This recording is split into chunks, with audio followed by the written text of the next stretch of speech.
Contracts are golden. I got a little bit of a twist for you today. Usually it's the seedy side of folks who like to kind of bend the social rules. But on today's episode, it's about a client who went rogue. So I have an active social media account for my business. And one day I randomly get like a direct message from a gentleman who mentions, hey, I love what you're doing in your visuals. I need some staff. And crazily enough, it was for a supermarket brand that's national for the US. So I'm like, wow, I would love to fulfill this contract just to get that photogenical profile of the type of services I can provide. So I was so down. The gentleman essentially needed 7 days a week to work 12-hour shifts for 30 days. And I figured we'll rotate with 7 people. He was down. I let him know the fee that I would require from my staff as well as from myself. And we was ready to, get this moving. So I actually tapped into my network. I had about 10 applicants ready to go. I reached out to him. He was okay with my fee as well as the fee for the staff. And it was a win-win. The only mistake I made in that was I let my excitement for the opportunity with being associated with this big major brand override the business aspect of things. Everything was just verbal. It was just a DM via social media correspondence and an email as I submitted the applicant information to him. So my mistake was I did not make a contract. Like in this case, it would have been golden because it would have kept him from steering left instead of staying straight, Here's how it went. On this one, I had it set up where he'll pay the staff directly, and then after the 30 days of service, another mistake, he'll pay me my fee. So as the contract was going, I noticed I had some issues. I actually fulfilled my end of the bargain by providing him staff that was hungry. They were available every day. They were willing to travel from the New York City area to another state, and they were on it. The problem was I had staff calling me back, every couple of days complaining about my client. Like, oh man, I know you told me you want me to work 7 days, but this guy got me on standby. I'm working 1 to 2, maybe 3 times out of the week. So this I had to make a phone call for, I reached out to my client. I let him know, like, look, you let me know you had an emergency. You needed reliable people that had that needed to follow this specific schedule. So I told him, remember, you had an emergency. You wanted people to work consecutively, and I got these folks ready for you. Now I'm getting feedback from the staff that you're not having them work consecutively. They're on standby. He was like, yeah. And he was just very cavalier and rude about it. Like, yeah, is what I say go, and they have to wait and be on standby. So I had to do damage control, reach out to my staff and let them know, like, look, guys, work with me on this gig. We'll go ahead and, knock it out for the 30 days. But after 30 days, don't worry. You know me. I'll get you on more gigs. They were so down. So I had another hiccup before things end, right? What happened was one of my staff called me and started complaining about the client. They were telling me, like, look, Ava, I come here early and I travel far. And this guy spazzed at me one day for another guy that came late. And it just so happened that guy he spazzed about wasn't even my staff that he brought in. It was probably somebody that he asked to come and help out as well. So I had to, again, call this client and let him know, like, hey, I'm providing you with top-notch staff that have worked rain, snow, sleet, okay? And they are willing to do this. So if you needed people that could work every day, I'm not sure why you don't have everybody working every day. He kind of had a negative response to it, like, yeah, but he tried to basically make excuses to explain why his negative rationale was okay. But left and right, I was shutting it down. Like, look, I gave you what you needed. Please work with these folks. Please make it happen. And if you want to change the details of the job, please communicate that to me so I can let the staff know, because you're going to lose people like flies. People are, coming to the door expecting to work 30 days straight. That's a big check. So now if you're only working 1 to 3 times a week, that's a different ball game. So after a week, you may have people start leaving. So I basically stressed the importance of the loyalty, of, keeping your word and just closing out. He understood. I kind of kept that at bay. My staff was happy. So was he. I thought things would just be well. But like they always say, whenever you make a plan, God erases it, okay? And put what he wants. That's best for your journey. So in this case, 30 days went out, the staff executed. It continued for about 30 days. And then on the last day of the activation, I was ready because I'm, watching the feedback between the staff as well as my client.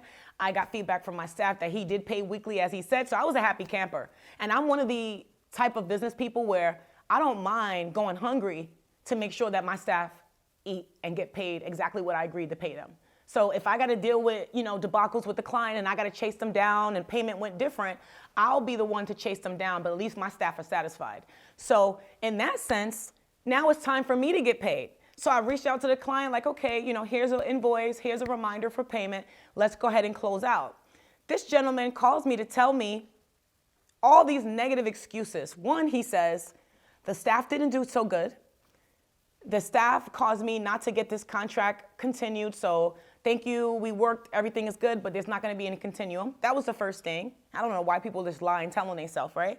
Then the next thing was, well, I know we agreed to a certain amount 30 days prior, but because of this and certain people and all these other imaginary reasons that had nothing to do with me, he wanted to give me a fraction of what we agreed to. No lie. And at this point, I was so upset because I'm broke as I don't know what. Like, I don't have any room to just, be out. I don't have any room to go and seek legal counsel or even go for, a lawsuit. So in my mind, I'm like, you know what? I got to be wise. I went and I consulted some advice from my mentor. They told me, look, Ava, I did research. It looked like he's broke too. That's okay. This is what you do. You negotiate for whatever you can, or you walk away with nothing. And those were my only two options because I didn't have any money for legal. Best thing to do was to walk away with that little bit. So I was so enraged, guys. I was pissed off. Like, that's not even like healthy to say, pissed off, but that's how upset I was because I put my best foot forward. I underpromised and over-delivered for him. And then the fact that it was like a kick in the gut for him to tell me the staff weren't too good, and because of them, the contract for him to continue doing this wasn't renewed, I kind of felt bummed. But I took that loss and I'm like, you know what? I'm gonna keep it moving. But it did bother me. It did kind of like, put a damper on my ego and on my mental health because I kind of like took a moment and froze and internalized it like, Dad, what did I do wrong? And backtracked my steps. And there's nothing that I did wrong except make a contract. If I would have done a contract and put what the payment terms are and let him know these are my payment contingencies and you must follow them as such. And if you don't, then we're going to pursue legal counsel. That's essentially what the contract would have done.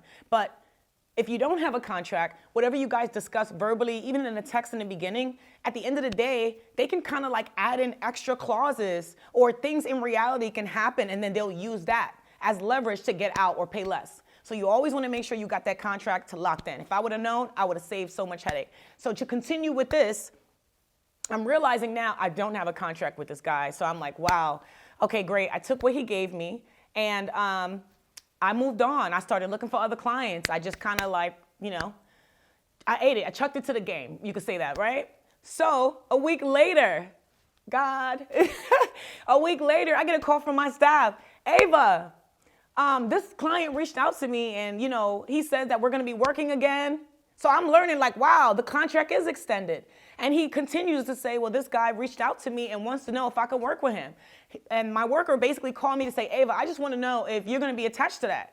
Because if you're working with him, then I could do it. But if it's him by himself, like, I don't want to work with him. My experience alone was horrible, and you was the buffer that kept me going.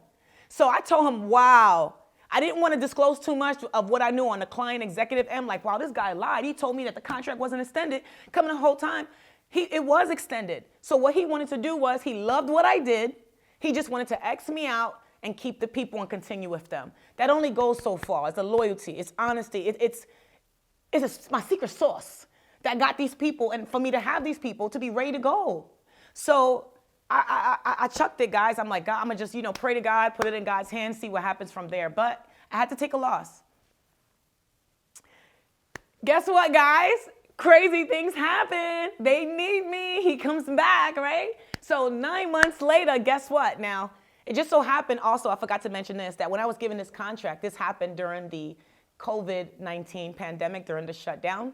So I was providing a service for him during that time. So 9 months after he was greedy and did me wrong, he reached out to me to say, hey, Ava, guess what? I'm selling rum cake. I know you have Jamaican or whatever, and yeah, I'm selling rum cake. And I'm like, I'm so lost. So I'm like, hi, good day, sir.